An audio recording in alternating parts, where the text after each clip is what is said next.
What's going on, everyone? It's your average consumer, and today I'm going to be showing you my ultimate living room setup.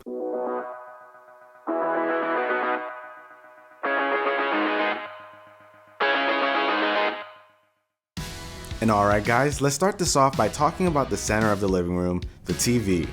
What I've got here is Samsung's 55-inch curved 4K smart TV, and I'll have links to the exact model as well as everything else shown in this video in the description. If you want to keep up with the times, you've got to have 4K, and as someone who shoots in 4K, it'd be pretty blasphemous to still rock a 1080p screen.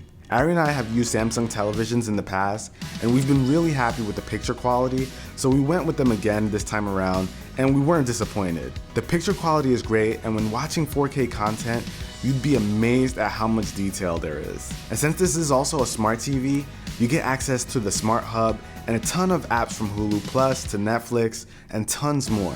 This thing has quite a few more features like access to PlayStation Now, being able to use your remote as a pointer so you don't have to hit a ton of buttons to access certain menus, a multi-view screen option so you can view two sources at once, and a bunch more, but I can't fit them all into this video, but I gotta say, I'm super happy with this TV. Now, we've got a really nice TV, but let's talk about the things I use to get the most out of it. There are quite a few different set-top box options to choose from nowadays, but what really caught my eye and earned one of my HDMI spots is the Nvidia Shield.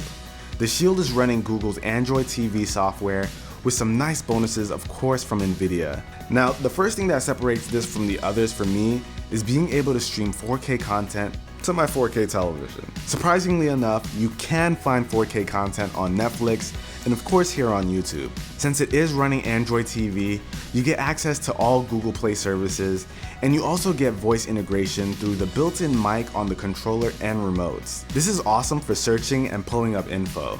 It's also great to command the Shield when you want to open apps and access other features. And being made by Nvidia, you know gaming is involved. This thing is packing the Nvidia Tegra X1 processor, so it can handle some pretty hardcore stuff like War Thunder, Doom 3, and even Half-Life 2. One of the features I was really surprised and happy to see was the ability to use the Shield Hub to stream games from the cloud. You can imagine my excitement when I was able to stream games like Devil May Cry 4 right to my TV. Gaming on this is pretty comfortable with their wireless controller, and if you've played console games before, you'll feel right at home here. And this thing features Google Cast, so if you're looking to stream media from your phone or tablet straight to your TV, you can do it with just the press of a button.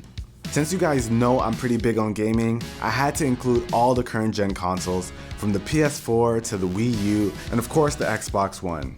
You're not finding any fanboys here. So no matter what your cup of tea is, I've got options.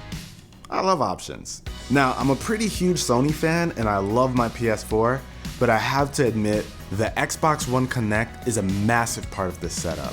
It's such a big deal, I have to set it up on this tiny tripod made for the Connect right under the TV, but it does have a PS4 camera on top. Whether we want to turn on or off the TV, watch a particular channel, since we do still own a cable box, open up apps, play and pause whatever we're watching, control volume, you get the drift. Ari and I find it so much easier and faster to use our voice than to look for a remote or wait for the Xbox One controller to wake up.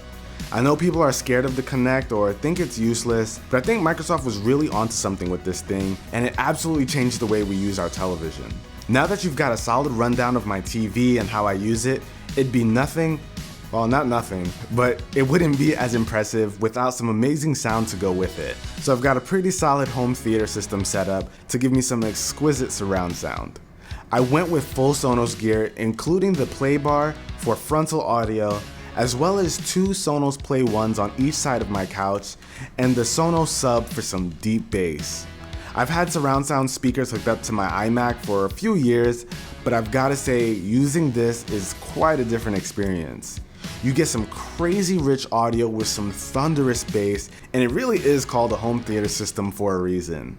And since I use Play Music as my streaming service of choice, I can use my Nvidia Shield to jam out whenever I want. If you're looking to make a serious investment into your sound game, I would definitely look into these. Now, this makes up most of the entertainment side of things, but I did check out my living room, so you'll find little things in a lot of places you wouldn't expect. All of my lamps are filled with Philips Hue bulbs, so I can change the mood or the look of the room whenever I want. And under my TV, I've got a Philips Hue strip to add a little flair to the area. I also picked up a Logitech Harmony universal remote so it can control most of the things you find here. You can access and control the Philips Hue lights, my Sonos system, and obviously the TV. You can even configure activities to create a certain setting at the push of a button depending on what you want to set the room up for. Under my coffee table, you'll find a MacBook Air, so anyone sitting on the sofa can access a laptop whenever they need it.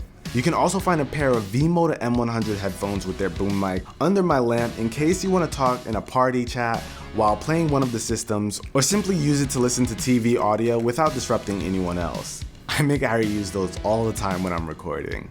And while it may not be tech per se, we also have a little fun section that holds our Nerf guns and a secret chest with tons of Pokemon cards and decks. Yes, people, we are adults. But that about wraps it up for my ultimate living room setup, guys. Any setup I have will always be a work in progress, so I definitely plan to add more tech to this area as time goes on, and when it's ready, I'll have a 2.0 video for you guys. If you guys have any awesome recommendations to further tech out this living room, definitely leave me a comment down below, and while you're down there, be the cool guy that gives this video a thumbs up, and I'll catch you guys in the next video.